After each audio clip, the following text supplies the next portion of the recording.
Hello and welcome to this video about inflammatory marker blood tests. This is part of a wider series of videos that looks at all your organ system and breaks them all down. If you want to find out about other ones, just check them out in the playlist. Today we're looking at inflammatory markers. Now, as always, if you have had a blood test and your markers are all over the place, go see your doctor. Otherwise, stay tuned and let's get into it. So CK is a breakdown product from your muscles. So whenever you're moving your muscles, they're breaking down a little bit and you release a little bit of CK. Now, normally if they're a little bit high, it's absolutely fine.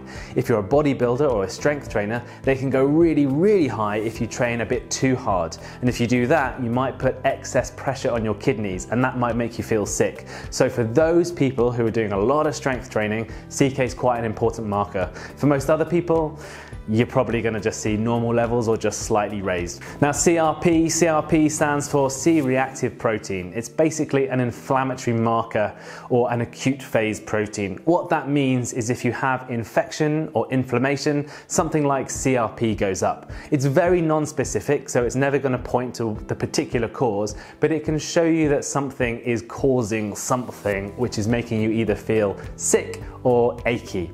So for example, if you have an infection, CRP goes up. If you have arthritis or you break your arm, CRP goes up. So that's pretty much all CRP is good for, but then we also have a high sensitivity version of it, CRP-HS. Now that looks at CRP in a little bit more detail, and that can show us things if it's a little bit high constantly, and perhaps if you're someone who's a little bit overweight, particularly around the central area, then it can be an indication of things like fatty liver disease as well. So just something to monitor and perhaps a bit of a nudge to maybe change your lifestyle and do something about it. The only other time where we're going to think about CRP is when we look at your iron profile, because one of the most important things in your iron profile is ferritin.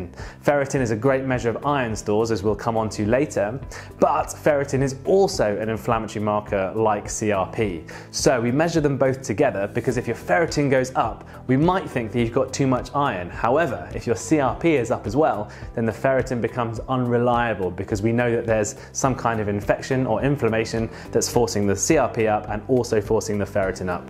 So that's when we would have to remeasure your iron at another time or look at things a little bit differently.